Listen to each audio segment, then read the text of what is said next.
Friends, स्वागत है आपका इनक्वेस्ट स्टडी यूट्यूब चैनल पर। आज हम लोग साइंस में प्रकाश का अपवर्तन पढ़ेंगे। तो प्रकाश का अपवर्तन किसे कहते हैं ये जानना सबसे पहले बहुत अहम जरूरी है कि प्रकाश का अपवर्तन किसको कहते हैं। पीछे हमने बताया था आपको प्रकाश का परावर्तन, लेकिन प्रकाश का परावर्तन जो बताया तो परावर्तन और अपवर्तन में कुछ डिफरेंस है। आज हम आपको अपवर्तन बता रहे हैं, यानी रिफ्रैक्शन ऑफ लाइट बता रहे हैं। अपवर्तन कब होता है? हमने आपको पहले भी बताया था कि प्रकाश जो होती है, लाइट जो है वो एक स्ट्रेट लाइन में गुजरती है, प्रकाश सीधी रेखा में गमन करती है और प्रकाश पारदर्शी माध्यम को यानी ट्रांसपेरेंट मीडियम को क्रॉस कर जाती है। लेकिन जब पारदर्शी माध्यम नहीं होता है, ट्रांसपेरेंट मीडियम नहीं होता है, तो प्रकाश उससे टकरा के वापस लौट जाती है। तो प्रकाश जो टकरा करके वापस लौट जाती है उस फेनोमेना को कहते हैं रिफ्लेक्शन ऑफ लाइट यानी परावर्तन। लेकिन जब ट्रांसपेरेंट मीडियम हो, और ट्रांसपेरेंट मीडियम दो तरह का हो, दोनों ही पारदर्शी माध्यम हो, और पारदर्शी माध्यम क्या हो, दो अलग अलग प्रकार का हो। जैसे कि एक ट्रांसपेरेंट मीडियम हवा है और दूसरा ट्रांसपेरेंट मीडियम जो है वो कांच है यानी शीशा। तो इसमें क्या है कि शीशा से भी आर पार दिख रहा है तो वो ट्रांसपेरेंट मीडियम है यानी पारदर्शी माध्यम है, और हवा को भी आर पार दिख रहा है तो हवा में तो हम लोग देखते ही हैं, तो ये भी एक ट्रांसपेरेंट मीडियम है। तो अब जब प्रकाश की किरण यानी रे ऑफ लाइट जब यहाँ पे सीधी आएगी, बिल्कुल सीधी, तो बिना किसी रुकावट के वो अपना सीधी आई और सीधी गुजर गई, तो ये तो प्रकाश की किरण गुजर गई। लेकिन इसी के अगेंस्ट में, इसके विपरीत क्या होगा कि यदि यही प्रकाश की किरण जो है, ये रे ऑफ लाइट जो है, अगर सीधी ना आकर के इस पॉइंट पे अगर तिरछी होकर के आ रही है, तो जैसे ही वह हवा से कांच में प्रवेश करेगी, यानी जैसे ही उसका मीडियम चेंज होगा, एक मीडियम हवा था दूसरा मीडियम कांच, जैसे ही आया तो इस जगह पे जो नॉर्मल खींचा जाएगा अभिलंब, तो ये प्रकाश की किरण नॉर्मल के तरफ झुक करके क्रॉस कर जाएगी, नॉर्मल की तरफ झुक करके क्रॉस करेगी। लेकिन फिर जब उसको कांच क्रॉस कर करके फिर जब उसको हवा में एंट्री मारना है, फिर जब उसको हवा में प्रवेश करना है, तो कांच से फिर इस पॉइंट का जो नॉर्मल होगा वो इससे दूर होती हुई आगे निकलेगी। तो ये जो फेनोमेना है इसी को कहा जाता है प्रकाश का अपवर्तन। इस फेनोमेना को क्या कहते हैं? प्रकाश का अपवर्तन, रिफ्रैक्शन ऑफ लाइट। यानी कि जब प्रकाश की किरण एक मीडियम से दूसरी मीडियम में इंटर करती है, तो जो सरफेस पे वहां पे जो इंटर करती है, वह जिस पॉइंट पे वह इंटर करती है एक माध्यम से दूसरे माध्यम में, तो उस पॉइंट पे अगर नॉर्मल खींचा जाए तो या तो वो नॉर्मल की ओर झुकती है या वो नॉर्मल से दूर जाती है, या तो अभिलंब की ओर झुकती है या अभिलंब से दूर जाती है। तो ये जो पूरा फेनोमेना होता है प्रकाश के किरण का एक माध्यम से दूसरे माध्यम में जाने पर, ये पूरे फेनोमेना को प्रकाश का अपवर्तन कहा जाता है। जैसे ये जो रे है, ये मान लीजिए आपतित किरण है यानी इंसिडेंट रे जिसको बोलेंगे, ये अभिलंब है, अभिलंब को क्या बोलेंगे? नॉर्मल बोलते हैं जिसको हम अभिलंब, ये अभिलंब है, और ये आपतित किरण है, ये तिरछी आ रही है, सीधी आएगी तो हमने बता दिया कि वो सीधी निकल जाएगी। लेकिन जब ये प्रकाश की किरण तिरछी आ रही है और इस पॉइंट पर आने के बाद हवा से वो कांच में एंट्री कर रही है, तो हवा चूंकि रेयर मीडियम है, यानी कि हवा जो है वो विरल माध्यम है, और कांच उसके बनिस्बत डेंसर मीडियम है, यानी कांच उसके बनिस्बत क्या है कि घना माध्यम है। तो जब वो एंट्री कर रही है रेयर से घना में यानी विरल से सघन में, तो ऐसे में क्या है कि वह नॉर्मल की ओर मुड़ रही है। लेकिन वहीं पुनः जब वह कांच से निकल करके हवा में प्रवेश करना चाहती है, तो कांच चूंकि डेंसर मीडियम है यानी सघन माध्यम है, और हवा रेयर मीडियम है यानी विरल माध्यम है, तो वहां पे वो क्या हो रही है? अभिलंब से दूर जा रही है। तो ये पूरा फेनोमेना, यही फेनोमेना क्या कहलाता है? ये फेनोमेना कहलाता है अपवर्तन, प्रकाश का अपवर्तन। ये किरण जो है यह अपवर्तित किरण है। अगर इसको हम परिभाषा लिखे तो क्या लिखेंगे कि जब प्रकाश की किरण, परिभाषा कैसे लिखेंगे कि जब प्रकाश की किरण, जब प्रकाश की किरण एक माध्यम से दूसरे माध्यम में, सघन विरल का जिक्र करना जरूरी नहीं है, एक माध्यम से दूसरे माध्यम में प्रवेश करती है तो वह या तो अभिलंब की ओर मुड़ती है, तो वह या तो अभिलंब की ओर मुड़ती है या अभिलंब से दूर जाती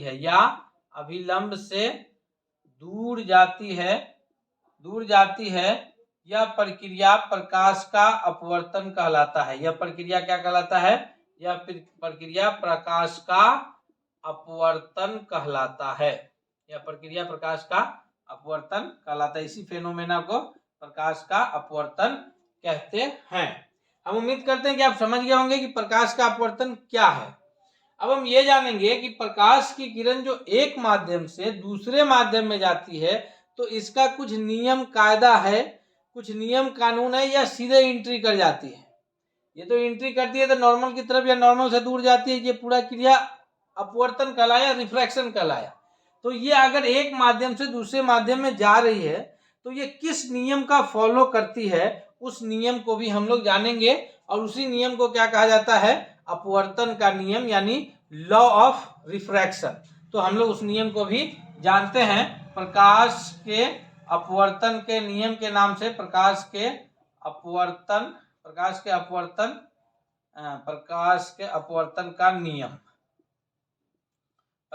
अपवर्तन का नियम, इसको क्या बोलेंगे इंग्लिश में? Law of refraction of light. तो हम लोग जानते हैं कि प्रकाश के अपवर्तन का कितना नियम। अब प्रकाश के अपवर्तन के नियम, तो प्रकाश के अपवर्तन के भी दो नियम है, ठीक उसी प्रकार जिस प्रकार प्रकाश के परावर्तन के दो नियम थे। तो लॉ ऑफ रिफ्लेक्शन जो है दो है, तो लॉ ऑफ रिफ्रैक्शन भी दो है। पहला तो वही है जो प्रकाश के परावर्तन का है, उसी टाइप से है कि आपतित किरण, और उसमें परावर्तन हो रहा था तो परावर्तित किरण, इसमें अपवर्तन हो रहा है, इसलिए अपवर्तित किरण, आपतित किरण, अपवर्तित किरण। और तीसरा क्या है? अभिलंब।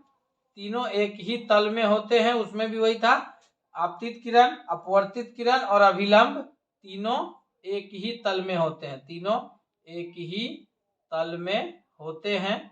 ये पहला नियम है। दूसरा नियम क्या कहता है? प्रकाश के अपवर्तन का दूसरा नियम क्या है वो जानेंगे हम लोग। ये थोड़ा सा दूसरा नियम परावर्तन के नियम से थोड़ा सा डिफरेंस है। दूसरा नियम कहता है कि आपतन कोण की जया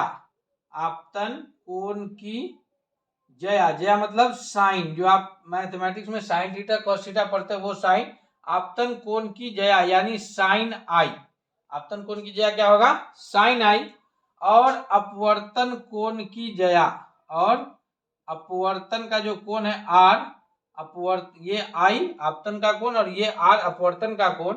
अपवर्तन कोण की जया आपतन यानी साइन आर, आपतन कोण का जया साइन आई और अपवर्तन कोण का जया साइन आर एक निश्चित अनुपात में होता है।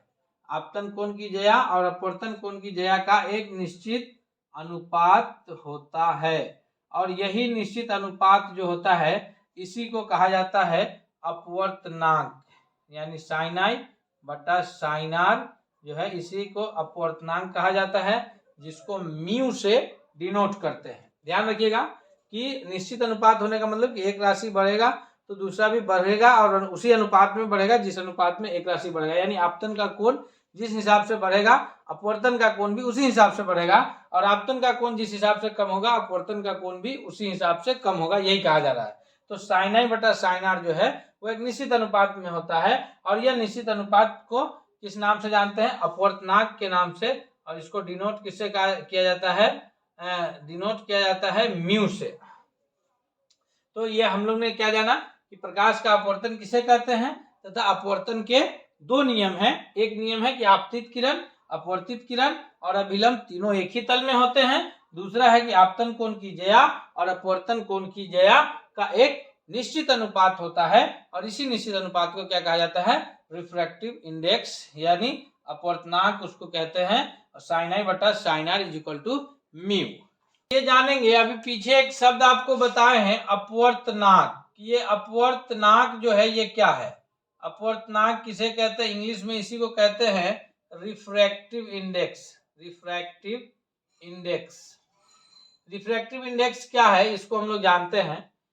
तो अपवर्तनांक जो है वह बेसिकली क्या बताता है, अपवर्तनांक बेसिकली उस माध्यम में प्रकाश की चाल को बताता है कि जिस माध्यम का भी हम अपवर्तनांक ज्ञात करते हैं वह उस माध्यम में कितना स्पीड ऑफ लाइट है इसको डिनोट करता है। अपवर्तनांक किसको डिनोट करता है कि जिस माध्यम की भी हम बात करें उस माध्यम में उसकी स्पीड ऑफ लाइट कितनी है ये बताता है। तो अब हम लोग ये देखते हैं कि दो मीडियम है यहाँ पे। एक मीडियम क्या है, हवा है, ये रेयर है यानी विरल मीडियम है। और दूसरा मीडियम क्या है, कांच है, ये क्या है, ये सघन है यानी डेंसर मीडियम है। हवा रेयर मीडियम है और ये डेंसर मीडियम है। ये आपतित किरण है, आपतित यानी इंसिडेंट रे, और यहाँ पर ये अभिलंब है जिसको नॉर्मल कहा जाता है इंग्लिश में, ये अभिलंब है। और ये इधर अपवर्तित किरण है, क्या है ये, अपवर्तित किरण, अपवर्तित किरण। तो अब यहाँ पे क्या काम हो रहा है देखते हैं कि क्या किसे कहेंगे। तो प्रकाश की चाल को अपवर्तनांक बताता है। एक माध्यम से दूसरी माध्यम में प्रकाश की किरण जाती है तो कुछ फेनोमेना होता है कि वो अपने अभिलंब की ओर या अपने अभिलंब से दूर जाती है, तो उसको क्या कहा जाता है, उसी को कहा जाता है प्रकाश का अपवर्तन। तो यहाँ पर एक वर्ड आया है अपवर्तनांक, ये किसको बता रहा है, प्रकाश के चाल को। तो अपवर्तनांक दो प्रकार का हो गया, एक होता है निरपेक्ष अपवर्तनांक बोलते हैं हिंदी में, क्या बोलते हैं, निरपेक्ष अपवर्तनांक। उसी को इंग्लिश में कहते हैं एब्सोल्यूट रिफ्रैक्टिव इंडेक्स यानी निरपेक्ष अपवर्तनांक। निरपेक्ष अपवर्तनांक, absolute refractive index, absolute refractive index. ये क्या है, निरपेक्ष अपवर्तनांक किसे कहेंगे, ध्यान दीजिएगा।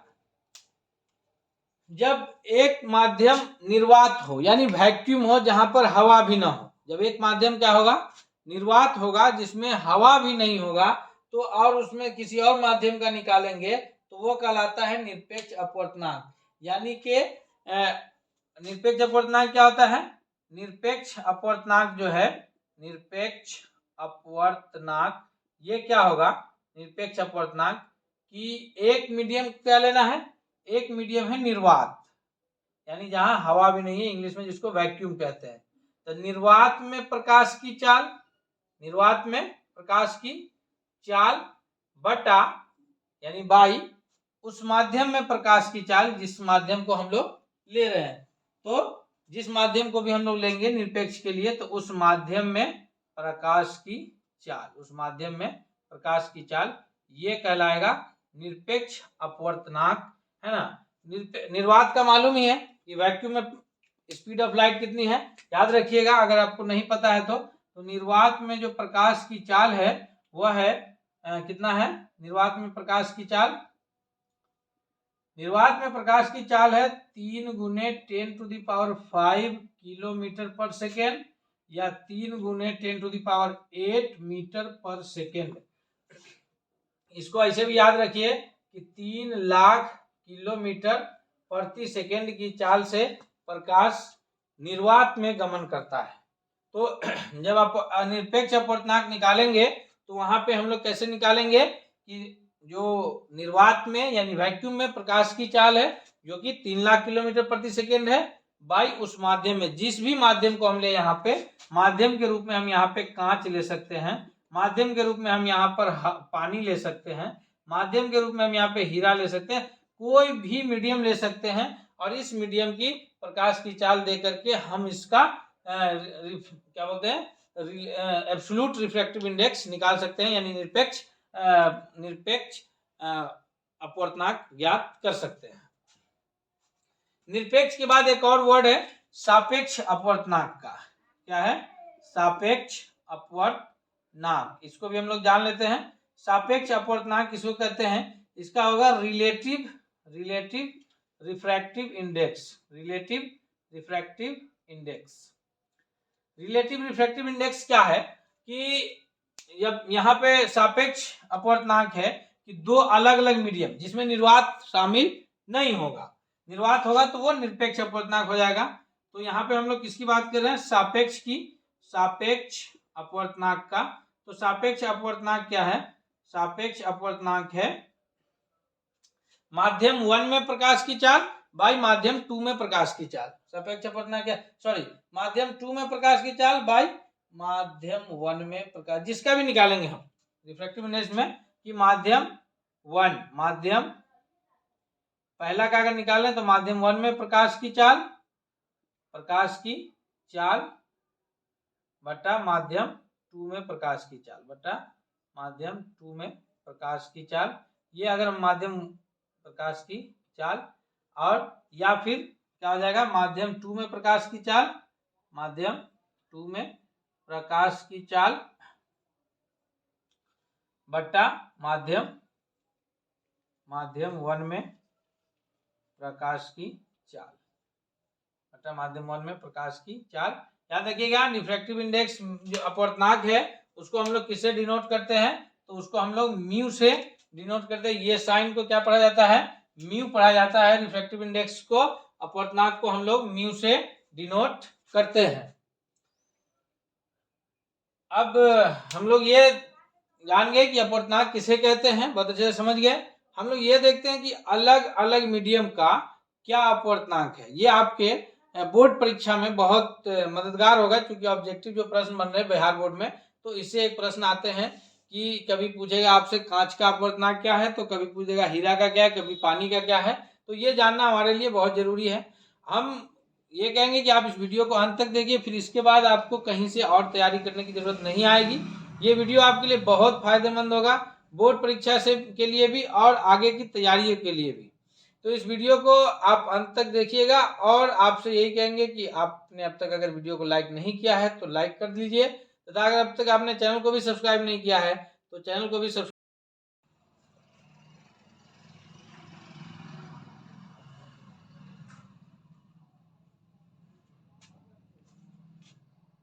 अब अलग अलग मीडियम में हम लोग देखते हैं किस मीडियम का कितना है। तो वायु का, चूंकि वायु में भी प्रकाश की चाल उतना ही माना जाता है जितना निर्वात में, यानी 3 लाख के आसपास ही। तो वायु का जो अपवर्तनांक है वो 1.003 यानी 1 के बराबर है। क्योंकि वायु का मतलब निर्वात में प्रकाश की चाल बचा वायु में प्रकाश की चाल करेंगे तो दोनों बराबर ही आएगा, इसलिए इसका अपवर्तनांक कितना है? 1.0003। अब बर्फ में प्रकाश की चाल कितने है, सॉरी बर्फ का अपवर्तनांक कितना है? तो 1.31। और उसके बाद पानी है, जल का है 1.33। उसके बाद हीरा है, तो याद रखिएगा हीरा का जो अपवर्तनांक होता है वो सबसे अधिक होता है 2.42। उसके बाद एल्कोहल है, एल्कोहल का अपवर्तनांक है 1.36। उसके बाद है क्राउन कांच, इसका अपवर्तनांक है 1.52। उसके बाद बेंजीन है, बेंजीन का अपवर्तनांक कितना है? 1.50। और फिर है खनिज नमक, खनिज नमक का अपवर्तनांक है 1.54। तो ये अपवर्तनांक है।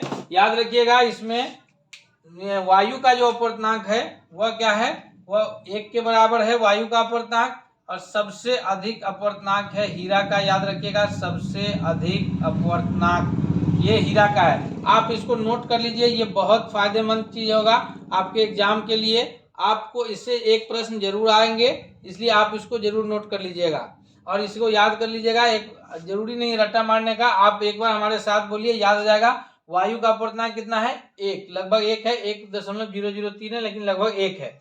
और ये डेटा आपको एनसीईआरटी की किताब का, इसलिए आपको इस पर पूरा भरोसा करना है कि एनसीईआरटी की किताब ने जो दिया है वही ये डेटा है। बर्फ का अपवर्तनांक है 1.13, 1.13। पानी का अपवर्तनांक है 1.33। उसके बाद हीरा का अपवर्तनांक है 2.42। एल्कोहल का अपवर्तनांक है 1.36। क्राउन कांच का है 1.52। बेंजीन का है 1.50। और खनिज नमक का है 1.54। दूसरी बात कि अपवर्तनांक के बारे में ये याद रखिएगा कि जिस मीडियम का अपवर्तनांक जितना अधिक होगा ये उस बात को बताएगा कि उस मीडियम में प्रकाश की चाल उतना कम है। अपवर्तनांक क्या है कि जिस मीडियम का जितना अधिक अपवर्तनांक है उस मीडियम में प्रकाश की चाल उतना कम है। प्रकाश की मैक्सिमम चाल कितना है तो 3 लाख किलोमीटर पर सेकेंड। बाकी जिस भी मीडियम में होगा, चाहे हवा हो, कांच हो, पानी हो, हीरा हो, सभी में कम होगा।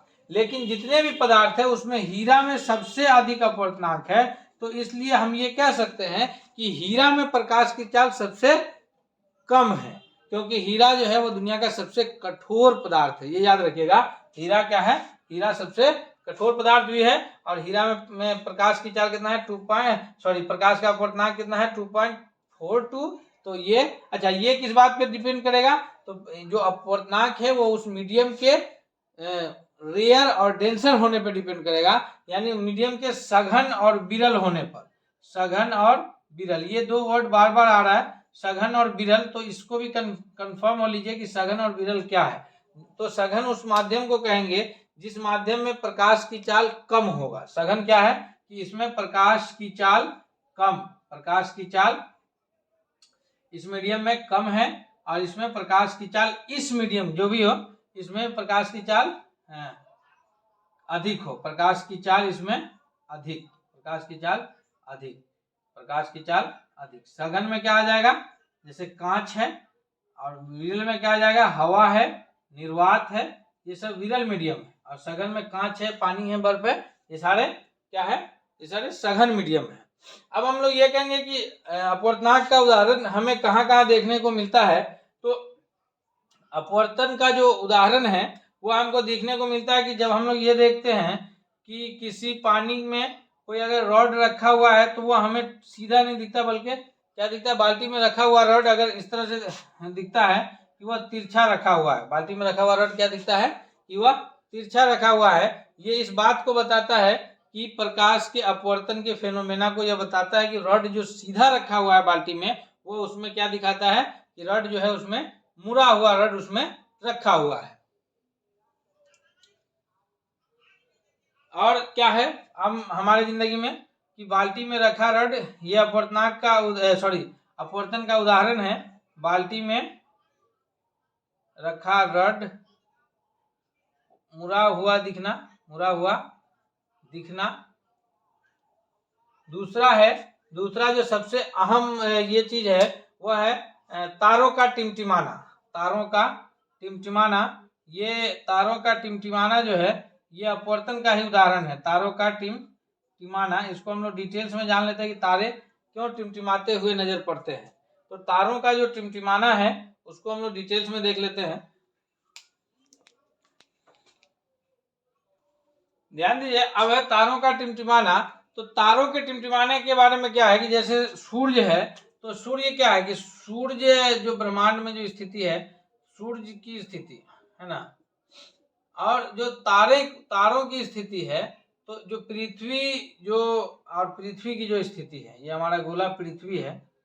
तो ये तारा जो है ये सूर्य से भी दूर है, पृथ्वी से, सूर्य से दूर है। सूर्य जितना दूर है पृथ्वी से, उससे अधिक दूर पर तारा टिमटिमा रहा है। इसीलिए तारा तो क्योंकि उससे नीचे ही, उससे करीब, नीचे नहीं कहेंगे, उससे करीब, हाँ नीचे भी समझ सकते हैं आप अगर आपको नहीं समझ में आ रहा तो। लेकिन तारा क्योंकि उससे दूर से चमक रहा है और सूर्य उससे पहले से चमकना शुरू हो जाता है, इसलिए दिन में तारा नजर नहीं आता है। अब रही बात कि तारों का जो टिमटिमाते हुए नजर आते हैं, तो चूंकि तारे का प्रकाश जब चलता है तो तारे के प्रकाश को यहाँ से चलने में क्या होता है कि अनेक बहुत सारे, क्योंकि दूरी इतना है, सूर्य की दूरी लगभग 15 करोड़ किलोमीटर के आसपास है। सूर्य से पृथ्वी की दूरी कितना है, 15 करोड़ किलोमीटर। और ये दूरी 15 करोड़ किलोमीटर है, समझिएगा, ये 15 करोड़ किलोमीटर है। और तारा उससे कितना दूर है, तो ये अंदाजा लगाया जा सकता है कितना दूर है।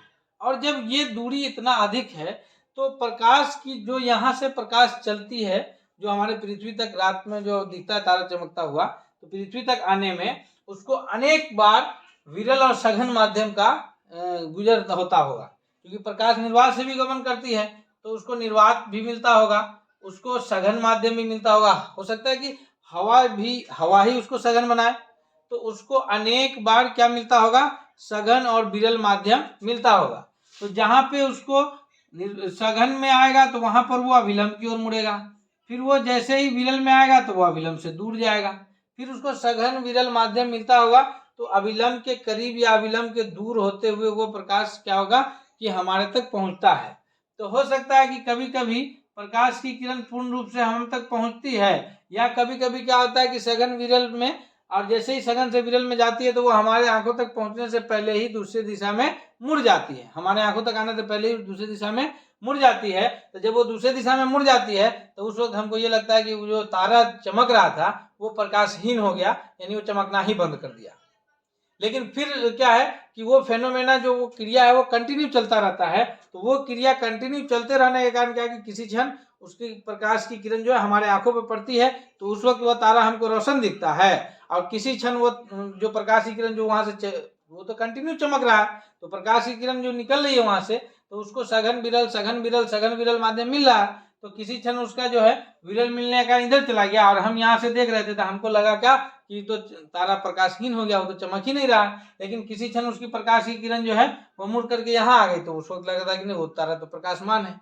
तो यह क्रिया अनवरत चलती रहती है, यानी यह क्रिया क्या है, लगातार चलती रहती है। इस वजह से तारे जो है वो टिमटिमाते हुए आकाश में नजर आते हैं। ये तारे हैं, और ये तारे इसी वजह से, इसी फेनोमेना के कारण टिमटिमाते हुए नजर आते हैं। तो ये अपवर्तन का ही उदाहरण है कि तारा जो है हमें टिमटिमाता हुआ नजर आता है।